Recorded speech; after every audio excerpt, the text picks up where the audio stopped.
Welcome, everybody. Thanks for coming. We know it's a busy week for everyone with exams coming up and all that, but we think we can put together a interesting presentation for you today, relevant to whatever you're doing if you're interested in global health.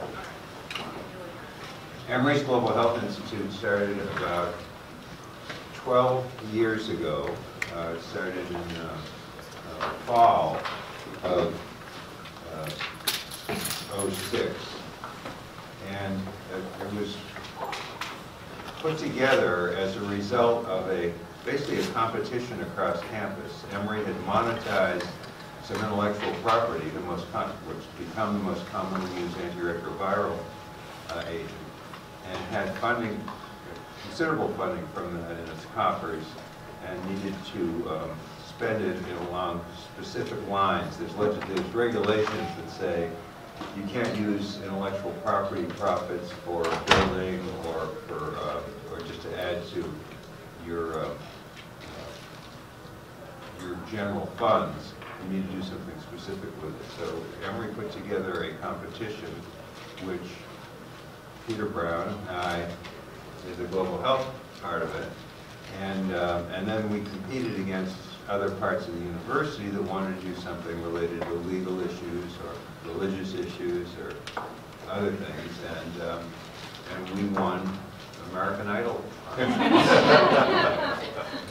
it's because of Peter's good looks, good singing ability, and it provided us with a reasonable amount of funding, and then we took it from there. From the beginning, we thought of it in a different mode than many other institutions that have put together global health institutes. One of which is a major one is that it's university-wide. So our attention was not just on the health sciences, but it was also on all different parts of Emory, from the Oxford campus to the divinity school to you name it. It was all inclusive, and we thought there was a role and an interest in global health for folks across the university. Early on, another element of it was that we were multidisciplinary and interdisciplinary, that we thought that the days when we could make great progress in health or in medicine by just being a nurse or just being a doctor or only working with MDs or only working with lab scientists only could get you so far. And whether the problem was HIV/AIDS or environmental issues or aging populations or any one of 100 major health issues, domestic or global, an interdisciplinary approach is going to be helpful and important. And we followed that and stuck with it over the years. To this day, I would say some of those elements other institutions have picked up. But in most instances, they pick them up and really haven't put much teeth into it. But you'll hear more about some of our programs that we try to stick with this interdisciplinary line, and we certainly spend time every year going to visit the deans of all the different institutions and trying to ascertain how we can be more helpful to them. So, having said that, here we are in Rollins School of Public Health, housed here, but the School of Public Health, because of its own interest in global health, probably gets a disproportionate, not disproportionate, but more than a routine. It's not consistent with its census, but a large chunk of our activities end up, we hope, helping and benefiting the School of Public Health. I'd say in priorities, we're hoping that the medical school grows its global health activities in a similar manner, and it has already started to do so with active programs in many of the departments and more to come. One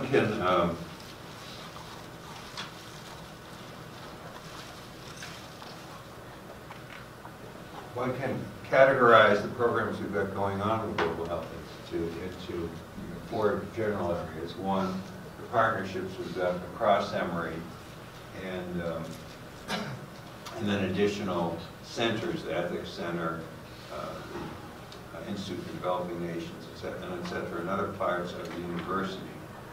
We constantly seek opportunities to do things with the Task Force for Global Health in Decatur and with the Carter Center, kind of sister entities within the Emory umbrella.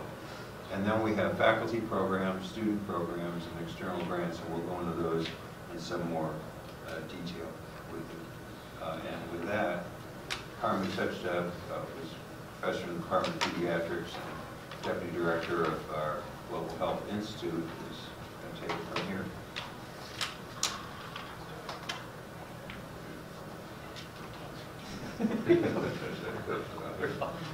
All right. Thanks you guys for joining us. I mean, so as Jeff mentioned, I'm the associate director, and I joined a little over a year ago. I'm primarily in Department of Pediatrics, and then I have a joint appointment here in Global Health, and so I'm like the new guy, and really my focus has been to focus on a lot of the kind of internal programs on faculty programs, on student programs, and really making sure that the institute is like well connected with all the various schools and units within the university. Because I think global health in my time as a faculty member at Emory has just exploded, and there really is global health happening in a lot of different places. So I think that's one of our challenges, those of us who are passionate about global health, is really understanding what's happening at the university as a whole. Because often when we work with external partners, they'll ask what's happening at Emory, and there can be some disconnection. So part of one of our main goals at the institute is to help harmonize that and convene people and really be a point of contact. And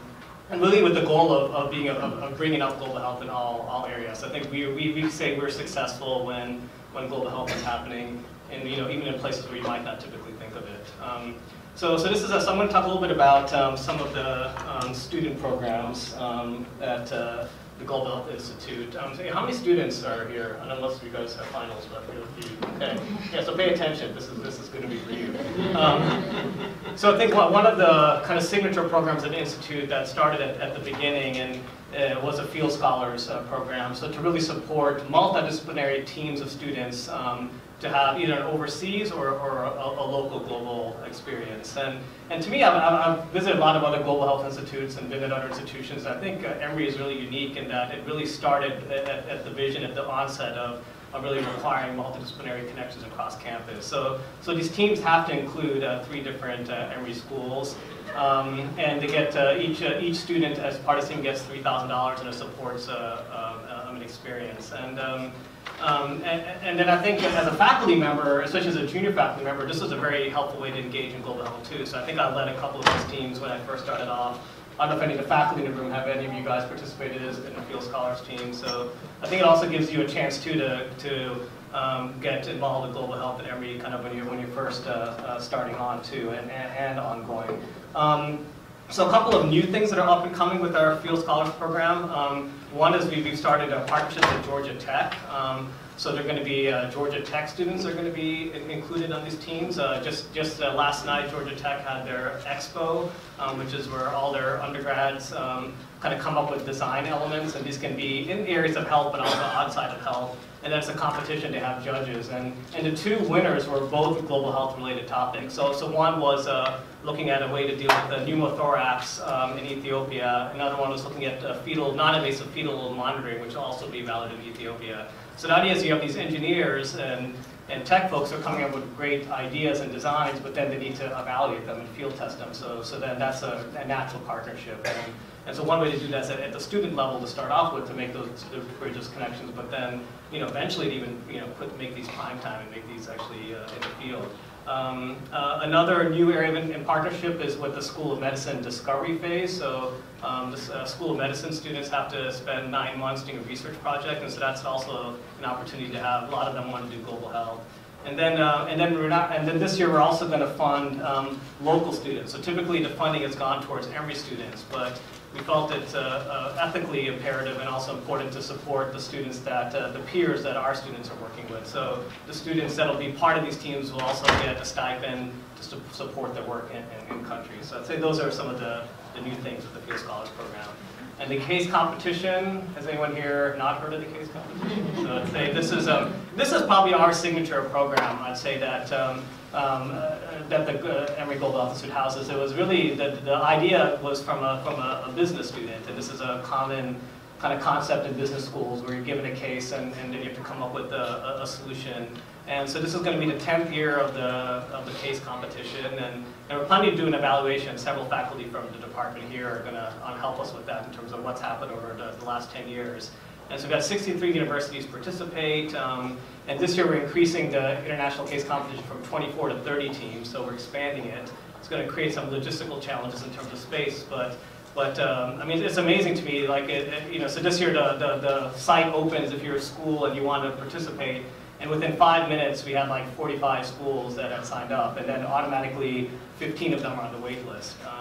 It's like more competitive than going to like the Super Bowl or something. Yeah. So and then we have new schools. We have a school this year that's coming from Brazil, which is the first time this university has participated. And then the students get a prize, and then there's an international one which is in March, and this is the date for the intramural. So and then ways you can help. So Amy Webb-Gerard is helping with the students with developing a case, so that's a great example. But then the day of or the leading up to it, as a faculty person, you can volunteer time just for like basically 30 minutes, and each team gets like a lifeline where you can come in and give them advice. Look over their slides, this makes sense. And then we're always looking for judges too on the day of the competition. So if you're interested, let us know. It's a great way. If you've never seen it, it'll blow you away in terms of what these students come up with. Very impressive. And we won't tell you the theme of the case because it's top secret, so you can't bribe us to tell you. So another new area we're doing is in the area of global health education. So here in the global health department, this is what you guys you're specialized in terms of providing global health education. But there are parts of the university that are kind of struggling in this. And I'd say the health sciences in particular, there really isn't a lot of global health coursework for nursing students, medical students, PA students. In the undergrads, they have a minor. There's a lot of work happening there. But how can we get those interested in a health sciences career exposed to global health? Because those are the folks who are often doing global health work and can sometimes be mission-based, short-term, and not necessarily sustainable. So we piloted this course just this year. It was a complete pilot. It was an interprofessional course. So we had 7 undergrads in the global health minor. We had 7 School of Nursing students, and we had 7 second-year medical students. And put them all together and gave them like just a very cursory introduction to global health. And really the course was, or the elective, you could say, it was on Fridays. It was a mixture of didactics, but we did a lot of workshops, so hands-on. So in terms of like nutrition, for example, how to do heights and weights, how to like measure hemoglobin, and then we did a kind of emergency settings, how to do bubble CPAP, how to resuscitate. So as a workshop too, some workshops on using interpreters, and then the students had to go out and have like a clinical experience as well. And I thought this metric was pretty interesting. Those who started said they were confident that they wanted to have a career in global health. 26% of the students, and it went up to 86%. So at least we didn't dissuade them from global health. So I think these are students who will then come back and maybe get an MPH in the global health department or get a PhD. So the idea is to expose them early.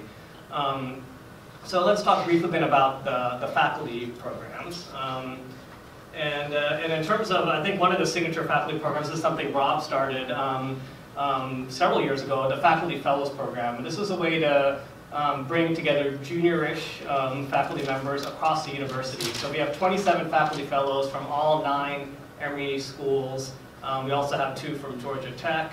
We have 1 from the Carter Center and 1 from the task force. And really this is kind of like a think tank for global health. So I was a faculty fellow. It was probably the only reason I got this job was connected with folks and then applying for grants, just meeting people across campus that you might not typically meet. And we have 5 Rollins primary faculty and faculty fellows and 2 adjuncts from the Global Health Department. So we have a really good representation from here. And so one of the new things the faculty fellows are doing are putting together these Global Health Forum. And so basically it's like a panel discussion on a topic that could be of global health relevance. We did one on refugee health, one on global health and cancer, one most recently on global health and the arts. And the idea is that faculty fellow from that school organizes this, and the idea is to kind of highlight global health happening on campus, maybe in areas that typically aren't highlighted. So that's one of the things the fellows are doing. The Global Health Institute has also been, from the beginning, supporting faculty through different grant mechanisms. So including startup packages for faculty in maybe underserved areas of the university where we might need more global health, so supporting deans, department chairs in terms of bringing on new faculty, but then also giving seed grants. So 48 seed grants have been given since the start of the Institute, and the return on investment is 14-to-1 in terms of extramural funding. So pretty impressive return on investment, and in 16 different countries. And this year, 5 seed grants were given. They're $50,000, so not big, not too small. You can actually do quite a bit with that. And we had 30 people apply, so there's still a lot of interest. And I think a lot of other schools and unis, there's seed grants happening across the university. So I think part of it is just really, again, trying to get global health supported. And then another grant we did this year for the first time was a grant actually given to students around global health innovation. And this is a $5,000 grant, and we hope to repeat this as well. And we had 12 students apply, and the team is actually developing an app for refugees in the Atlanta area. So they're working with tech students, it's a mix of undergrads, medical students, and really the idea is it's an app that can kind of keep the medical record for a refugee in a secure way. So for example, you can take a photo of your immunization record you had back in Kenya, your TB result, and it kind of takes all those images into a secure PDF. And so that when you're meeting a clinician, and you're like, what's your immunization record? And you can send with the app to like a secure fax line, apparently. So we'll see how that works, but it addresses that need of medical information. And again, students are leading this.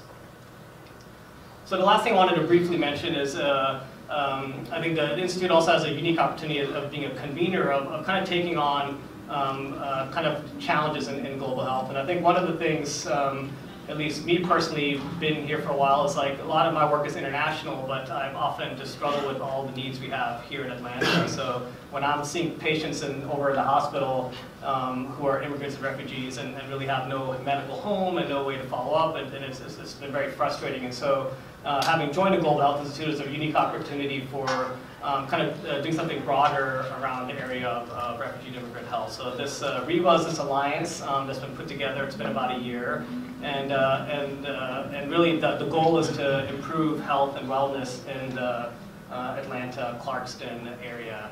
And so over the course of the year, we've established a coalition. So there's an internal EMRI working group, and then there's a coalition of external partners. And then we're doing a needs assessment. Don Camo from EGHI is helping us lead that with some GRAs. And we got a planning grant to support this. And just 2 weeks ago, we had what's called the Clarkston Summit. It was held at Georgia State University's perimeter campus. So they're one of our key partners. And we had almost 300 people show up. And it was 300 people from academia, from the service provider organizations who are working in the area, like the Refugee Resettlement Agency, et cetera, and then the community members themselves. We had plenty of speakers, including the mayor of Clarkston, CDC. It was really good. So there's a lot of energy, a lot of buzz, excitement. I know many of you in the room have been working in this area for some time, and we just feel like this is something EMRI can do, like EMRI should do, to meet some of these needs. So next steps for REWA are like all this data that's been gathered in terms of the summit itself and the qualitative assessment that our students have led are going to lead to then submitting a grant. So basically, we hope to now figure out what, like, because the list of needs is like 100, and so how do we narrow this down to something that's feasible, that makes sense, and then go get the big bucks to make this happen. So if you want to join the listserv, the information's here. There's a website as well, and we'd love to get you involved. So I'm going to turn it back to Jeff now to talk about external grants.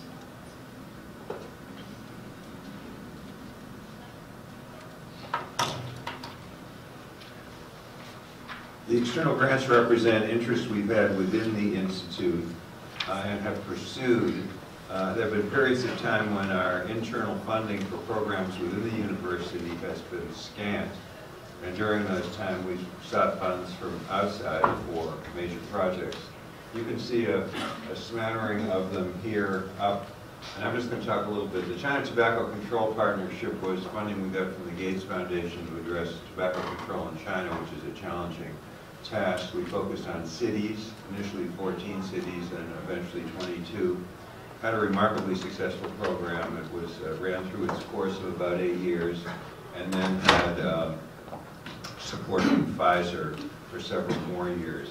I will mention a little more the EGHI, the International Association of National Public Health Institutes. National Public Health Institute is national, it's not just regional, it focuses on broad public health topics, and it's usually government run. And an example in this country is a couple hundred yards up the road here. And our belief is that this is a good way to approach public health across the world, and that places that are doing it in the form of a national public health institute deserve support. And those that don't have one could probably benefit from getting one. We were struck into doing this. One of the reasons for putting it together was that many visitors would come to the CDC, and all three of us who are presenting have a past affiliation with the CDC. And would come and they'd learn that, you know, here's the way we do our budget at CDC, and here's the programs we're in, and here's the laboratories, and all that stuff. But a lingering doubt I had as to how useful this was for most places that visit, in that their budgets were going to be much smaller than the richest nation in the world. Their populations were different, their health needs and pressing problems were different, and so they deserved more of a menu of approaches that they could take in dealing with their public health problems and their solutions, rather than at one prescriptive activity like you would find at CDC. And so we got a small training grant or planning grant from the Rockefeller Foundation in about 2000, and then parlayed that by 2002 into a sizable Gates grant. And Gates was the major supporter of EGHI for its first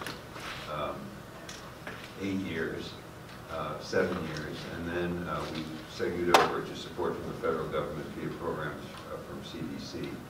And the goal has been to strengthen programs that exist and start new ones. And the organization started with 18 members that began it, and we're up to over 110 now from all parts of the world. It's a visible testimony to our belief that the neighbors and borders of Georgia are no longer Tennessee, South Carolina, North Carolina, Florida, and Alabama, but they are Sri Lanka, the Gambia, you name it, that's where people are coming back and forth from, and as such we need to work together and coordinate what we do. So that's active and still ongoing, and still a chunk of that activity is part of our Global Health Institute work. The biggest project we have going on now is up in that upper left-hand corner, CHAMPS, our Child Health and Mortality Prevention Surveillance Network. And Rob Breiman is going to talk about that in a bit. But,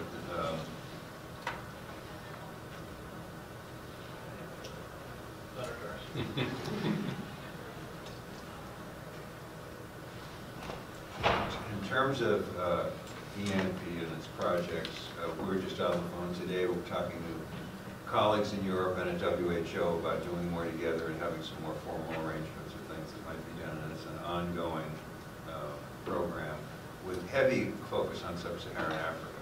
We're working in other places as well, but heavy focus on sub-Saharan Africa. Just in these, just to get a picture of the scope of what we've been working on, just these external programs, the university, over the course of our lifespan so far, which is 12 years, has invested $21 million in what we do. And when we say we, lots of that has gone back out to the School of Public Health and the medical school and other places that have gotten grants from us internally. But then we've used that to leverage to get grants from outside in.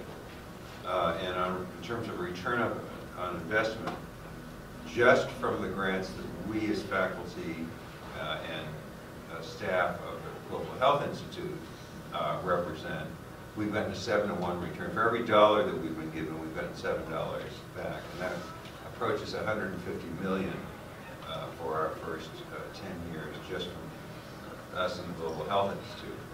If we add faculty at Emory from different departments and schools, that have gotten an award, and then they've parlayed that into a larger sum. That goes up to 14 to 1 return on investment, and it's approaching $300 million. And then we are looking ahead a bit towards our new grants and renewal of grants that we've got going on now with expectations of success in that, and that'll bring us to over $600 million. So it's a substantial effort and substantial resources going into big ticket programs with a big payoff at the end. And with that, Dr. Breiman is just off the plane from, he doesn't know where. South Africa was where he was last seen. Those of you who don't know Rob was director of the Emory Global Health Institute and spent much of his career on planes. And that, when he wasn't on planes, he was spent a prolonged period in Bangladesh and then many years in Kenya. So he's a natural for this stuff. You okay? I think so. So thanks, Jeff and Parmi. I think I got a little bit of a pass on the description you've heard so far, but it really is EGHI really is an exciting place to work. We do benefit. We have a bit of a legacy from people like Peter and a variety of others around the campus that have really supported the Institute and see its value. And I think the greatest value lies in the future. And we are at a time when we have the president of the university who knows global health well and has important ideas about where to go with global health. And so I think it's really an exciting time. So one thing Jeff didn't say, he would never say this himself, but EANFI is, to me, it represents what American universities and universities from the North should be doing in this age of global health. When I started in global health, it was more of the sort of, it was sort of colonialist, where we would go out, we would have the technical skills, we would go in and out, do our work, and the folks working where we were working were not necessarily the better off as a result. And I think EANFI is an example of sort of selfless devotion to build that capacity in the countries so that the work gets done by the people in the country itself, and ultimately the need for a technical contribution from places like the U.S. goes down over time. And I think that that's an example of where global health is going in the 21st century.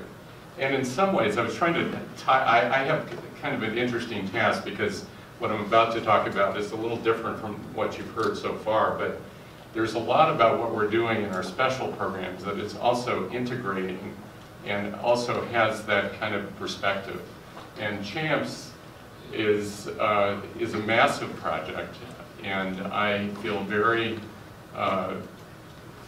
depends on the day. Today, I feel very fortunate that I'm in the role of as PI and executive director. Jeff and I started the work together, put in the original proposal, working with a strong team from CDC and the task force, and we also had the help of Deloitte and a lot of people here at Emory.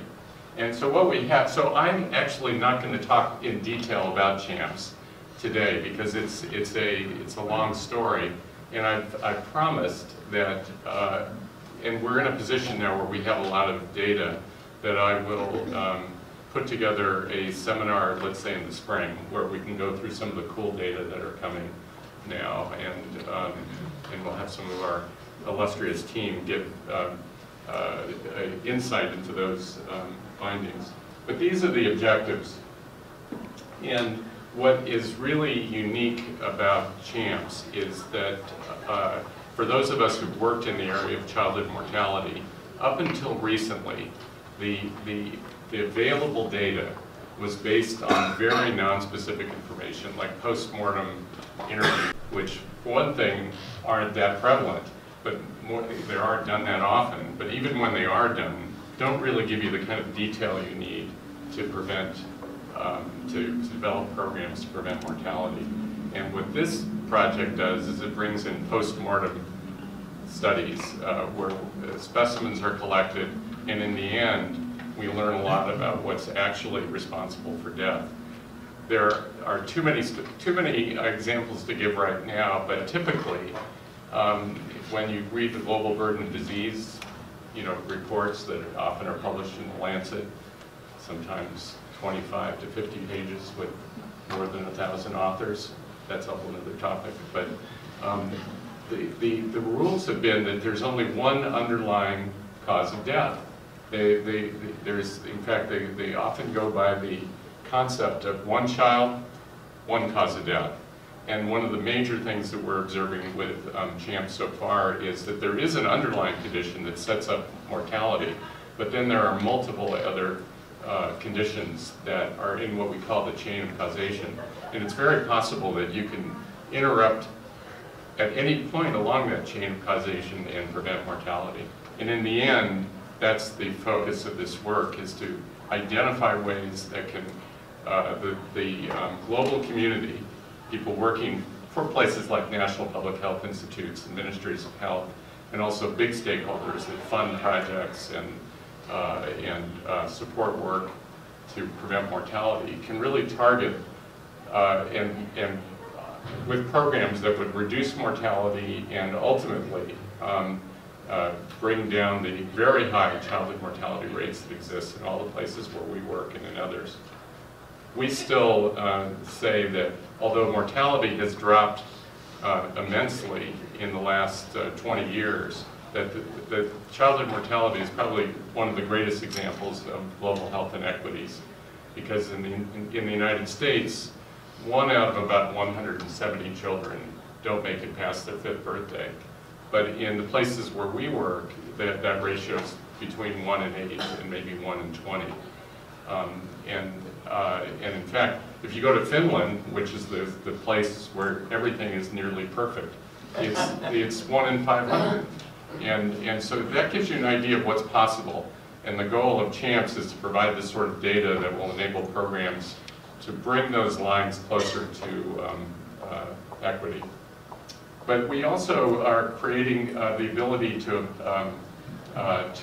rapidly provide data and to develop interventions that can occur in the sites themselves and observe how they impact mortality. So these are the sites where CHAMPS is ongoing. That we do something called minimally invasive tissue sampling that is the cornerstone of the work, and that is ongoing in 5 sites that are in green, and these vary between urbanness and ruralness, high HIV and low HIV prevalence, high malaria endemicity and low, and includes the urban area of Soweto, South Africa, the rural area of Kinshasa, Mozambique, urban Bamako, both an urban and rural area in Kisumu area in Seattle County in Kenya, and also a rural, a little bit semi-urban area in Bangladesh. And then over the next 3 months or so, the postmortem tissue collection will begin in Ethiopia and Sierra Leone. Because there are so many children in India, and there still is high mortality in India, it's been felt that there really needs to be work there as well. And so there'll be a pilot of CHAMPS-like activities in India starting next month. And the idea is that will lead to a full-fledged CHAMPS site in probably a year or 2. And in addition to collecting the postmortem specimens, a whole bunch of other more routine information is collected: verbal autopsies, clinical data, and so on. And then the postmortem specimens to undergo standard, conventional testing, like things like blood cultures and CSF cultures, but they also undergo molecular testing for about 120 different pathogens or so, and then there is pathology that occurs that is also conventional as well as very state-of-the-art, and it occurs both at the site as well as in our central pathology lab at CDC. Except for that work, the part of the pathology work that occurs at CDC, essentially everything else technical occurs in the site. So the very fancy, molecular testing occurs within the sites. They have the equipment, they've been trained. And so again, this is consistent with building these state-of-the-art capacities where the problems exist and where they're needed the most. Thinking about integration around Emory, they're consistent with both what Parmi and Jeff have talked about. CHAMPS has, it's taken a lot to build this. We often say we're kind of building a 787, and the foundation that provides substantial resources for this wants us to fly that 787 while we're still putting the wings on, and that we've been doing. But we've been approaching cruising altitude. We're not actually quite there, but we're very close now. And we have more than 800 of these postmortem studies that have been done. And now we have the opportunity to think more about how we can integrate these efforts with all the capacities that exist around Emory, some of the skills that, as Parmi talked about, that exist in all 9 schools and with our faculty fellows and so on. We already are working with folks, especially here from the School of Public Health, both in demography as well as in biostatistics, but I think there's a great deal more that we'll be able to do. So, and so we also have a Global Partners Board that is a group of stakeholders that the idea is that we want to make sure that these data are not just out there, not being used globally. And so from the start, we've engaged National Public Health Institutes primarily in each of the sites where they exist, or ministries of health, as well as WHO and the African Regional Office, the World Bank and UNICEF and so on. Our Global Partners Board includes the membership of the regional director, Shidi Moeti, who had this to say, which I lately, when I've been giving talks, I open with this because what she said so perfectly highlights why we're doing this, why we're putting in this effort, which is CHAMPS's unique opportunity to really get at the detail and cause of death and patterns of disease in children that could uniquely contribute to more effective interventions, both to prevent illness and to prevent death. And last month, we announced that our data we're now available in real time. So you can go on our website, which is champshealth.org, and you can see a fairly high level, but there's some specific data about what we're finding. And then come the end of December, it's going to be possible to actually download data sets. So the concept is that these data are global good, and that people anywhere, hopefully locally, which is what we've been working on with our NPHI partners, as well as sitting anywhere, might want to query the data, have their own innovative ideas. We'll be able to work with the data, they can learn about what's going on, and we'll see where that takes us. That by itself, by the way, this rapid global access is its own interesting discussion, because there are ethical considerations and a variety of others. People are working hard within our sites to collect these data, and they should be recognized for that work and be able to yield, have that yield papers and so on that gives them the appropriate recognition for their work. And that we will continue, and we will be pushing, but we will have to accelerate that, because obviously the whole global community potentially could be publishing as well. So it's interesting times. That's again a whole other discussion, and maybe when we have this seminar in the spring, we can talk a little bit about that. So also just briefly, there are a variety of other projects that occur within EGHI that include our rotavirus immunization program evaluation in Kenya, and basically to show what the program does to impact hospitalization and mortality in Kenya. It's working with a number of demographic surveillance sites there. And there have been interesting findings already, including demonstration of very high effectiveness at preventing rotavirus-associated hospitalization. Pretty impressive in the field. And ultimately, the idea is to show when you introduce vaccine, what happens over time to things like hospitalization, which is what this slide is showing.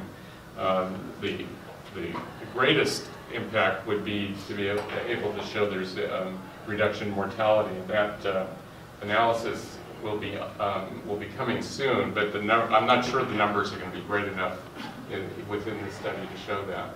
We also have gotten involved at requests, and the previous project is funded by Gavi. The Gates Foundation asked us to oversee 2 large surveillance efforts in Africa and in Asia to define the disease burden of typhoid. So we're in the 21st century, as far as I know, and at the end of the 19th century and the start of the 20th century, typhoid was a very, very big problem in North American cities and in Europe. It no longer is. If we had like 3 cases of typhoid here in Atlanta, say over the holidays, that'd probably be front page news, I think. If that's a big deal, someone would be responsible. But in many of the places in Africa and Asia where we work, the incidence in children is extremely high of typhoid fever. In fact, where I used to work in Kenya, by the time a child is 10 years of age, they would have had a 1 in 5 chance of having an episode of typhoid fever. And so these projects are looking at how severe is typhoid, and we're working both in Asia and in Africa, and there's perforations of the intestine are the marker for this, but you can see that in especially Asia, the incidence is extremely high, but the complications from typhoid seem to occur more often in many of the African sites. So that's a whole other study, a whole other discussion. And finally, we are involved in something called the Global Pneumococcal Sequencing Project, which is also funded by the Gates Foundation, and looks at what happens with pneumococcal isolates before and after immunization. And that's producing incredibly cool data. So ultimately, I think, maybe I'll turn this back over to Parmi, but we were hoping to have some time for discussion with you about what you see as our biggest opportunities in global health and how the Institute can push those things forward, and give you a chance to tell us what you think we should be doing to support your work. You want to lead, or Jeff, or I don't know who's going to lead this. I've been in your house for a lot of cases. Yeah, I guess we could. Sit up. You guys have questions? This is your chance to ask. What do you guys think is? What do you think? We've come a long way in global health, but where do you feel like are some of the gaps and opportunities in your kind of day-to-day world? Thank you for the presentations. We, as you know, we work pretty extensively in Africa too. Have come to recognize that the disparity in access to information and communication technology is sort of a low-hanging fruit and a risk factor, really, not only for maternal mortality, but I would suspect for child mortality as well. So we've begun to work with the Google Loon project for about a year now. They have a contract in place down in Kenya with a telecom company that begins in 2019. The discussion with the Loon project is that we asked them to give a philanthropic donation of internet access wherever they are working as a part of community support. And we've made good progress. We think this might be a good project if you would like to work with us on this, because I think we can show dramatic reductions in some of the illnesses just by giving communication access, including a smartphone to a pregnant woman or whatever. It's sort of we just think it's an inadequacy. And human rights, basically. And I think Google's, their motto is do good. So this is something that we're talking at the high level with them. It'd be easy thing for them to do, right? But I think with your influence, we might be able to get further with them. President Sturck has asked us to give a talk at the Innovation Dinner in the spring, so we'd be very happy to work with you if you want to. Extremely cool. And very relevant.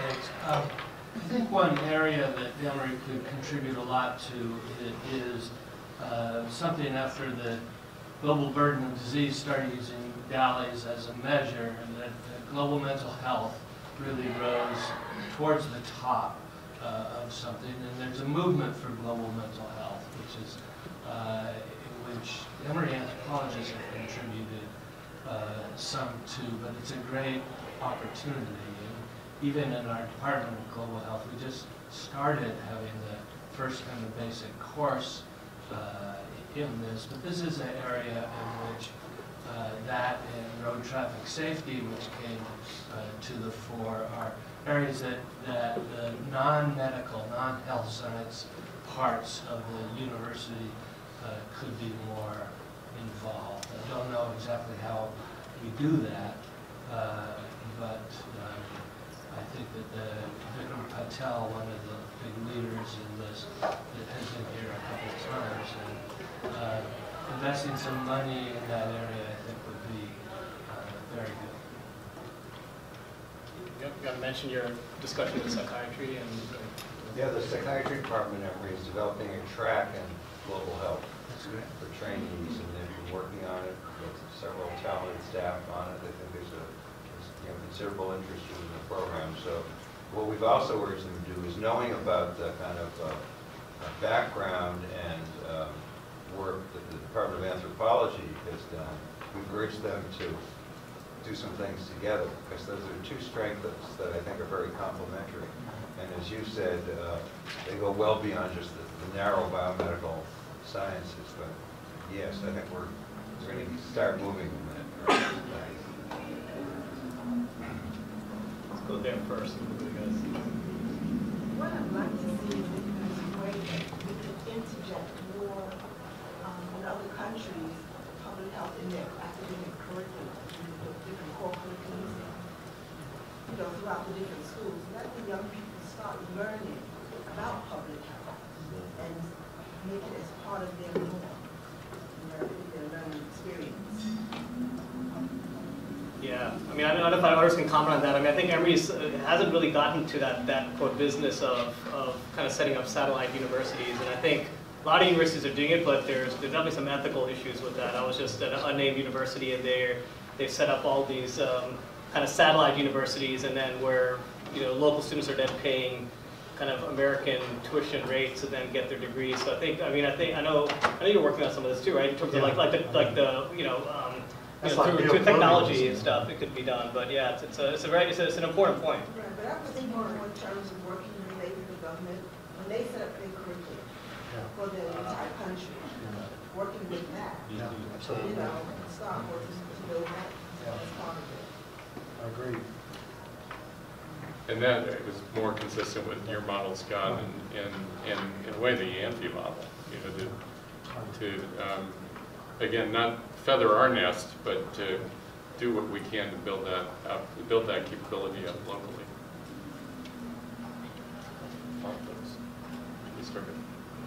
Christine? Okay. First of all, thanks for giving this review. It's really nice to get the big picture of what you've been doing, because I feel like I hear bits and pieces, but I don't always see the big picture. So thank you for doing this. Hope you'll do it more often. One of the areas that I think is a real growth area and a place where we already have expertise and common interests is slums. That several of your CHAMPS sites are in slums. We are working in slums, and I think that there's such a huge need for better assessment of the risks and the consequences in slums. And I think we should talk more about that, and there may be other people in the rooms that have interest in that. Yeah, I mean, as you know, when I came here, that was what I thought was going to be my #1 thing to work on. I don't think this thing is on, but I don't think I need it. One of the issues there, to me, and maybe we should talk, is focus. I mean, it's a big topic, and you kind of get lost in the subject, and trying to figure out where is Emory's comparative advantage, and really focus in. Obviously, the work you're doing is one, clear area where we could start collectively work on. But it would be good to open up that discussion. When I was in Johannesburg the last couple of days, one of our sites is in Soweto, and a lot of Soweto is no longer a slum. In fact, it's fairly there's some high scale areas, but we did go to an informal settlement there, and what struck me was that there were, I had spent a lot of time in 2 major informal settlements in Kenya and Bangladesh, and there were common themes, but there were also some different issues that I'm not familiar with, and I hadn't been familiar with. And so, maybe part of our role could be to convene and bring people together to focus on this topic. If I could just follow up, I also just got off a plane, and I was at an international conference on urbanization and health. It was the 15th of these conferences, and it was the first time it was held in Africa. And I was really struck by the science wasn't too great. I hate to say that, but it was true. And so I feel like there's a lot of opportunity here. Is it John? Oh, Usha. Yeah.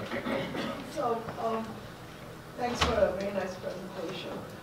One of the questions I had was, I see some threads, but I'd like to hear more, is there's still, the external grants, a very strong infectious disease focus, and one of the important is the unfinished agenda. As we think ahead, has there been talk on aging? I think you mentioned mental health.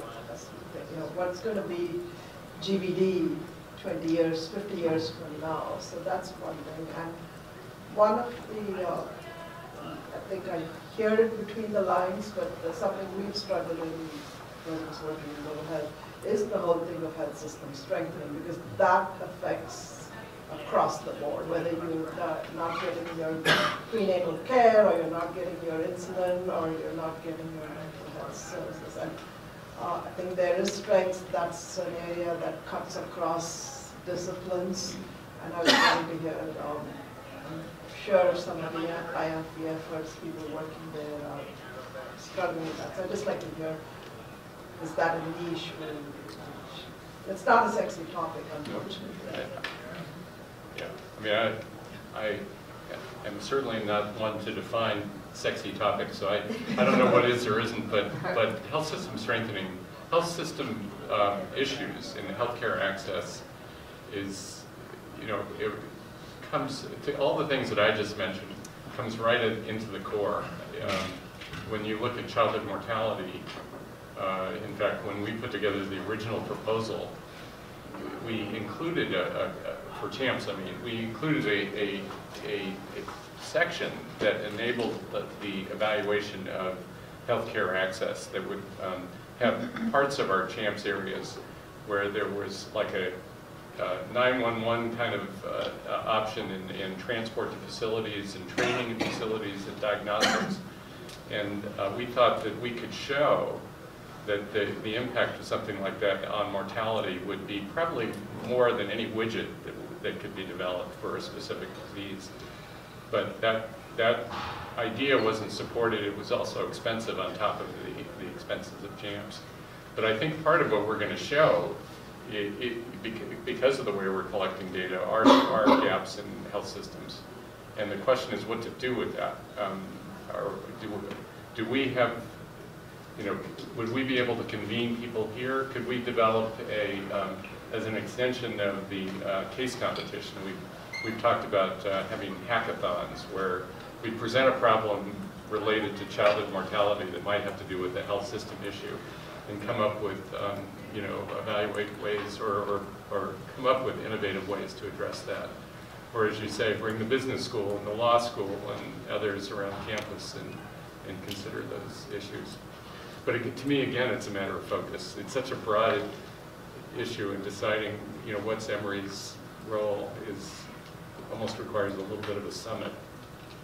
Yeah, but just a comment too, I mean, both on like urbanization or you know, health systems training, climate change, if we feel like this is a priority, I feel like the Global Health Institute can kind of help with that in terms of, okay, you know, prioritizing it and then working with, you know, kind of, you know, leadership to yeah, let's like bring on, you know, someone or a focus group or either convene the existing resources already here, or okay, this is a major gap, and that needs to be addressed. And some of them intersect. In a sense, yeah. what's happening with urbanization and migration is those are the people who don't have health systems or and with climate change.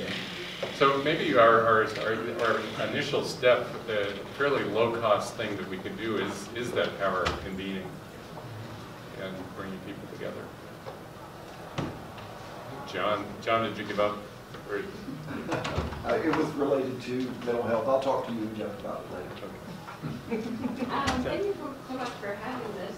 Is the video available? Will it be available? Because it would be wonderful to be able to share with other people. I'm in the School of Nursing, and I know our students often say, well, what's Emory doing? And we're doing a lot, but it's, when I talk about it, they don't always take it as seriously as when and the other thing I really want to we can cross the street over to the School of Nursing pretty easily. You Yeah, can do it on video, or you could have semi-live. I will actually take you up on that. Then the other thing is there's a Nursing Now initiative going on globally, and it's 2018 to 2020, and it's really focused on healthcare access for all, and I would love to see some focus on nursing leadership and nursing empowerment. I think one of the big issues that we have when we go to other places, both in the U.S. and abroad, is the nurses really want to learn from U.S. nurses on how to be empowered and ask for things and be in leadership roles.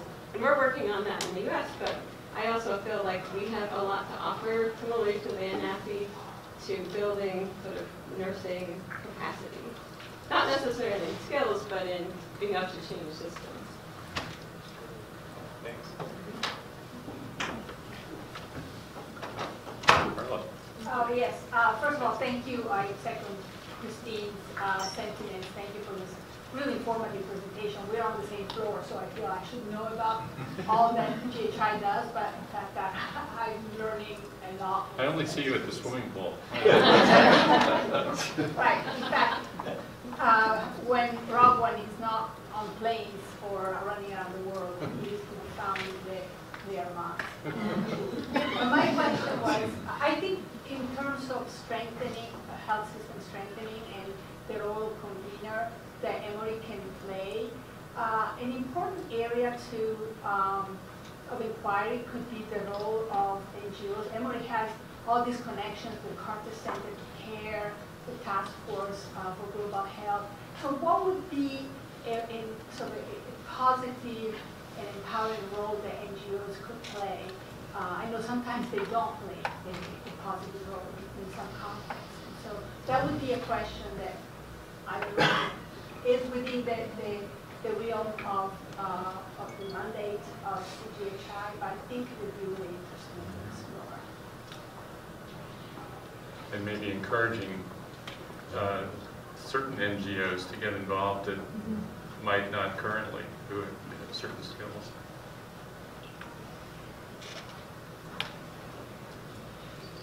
Well, I guess I'll be able to answer one more question. Mine is more on the number two. Like, I'm just thinking of different. When you talked about Emory global health activities being somewhat disparate and not always connected, I also feel like the skills of administrators and stuff to support global health work is really disparate and lacking in many places. I'm thinking of research, research support especially.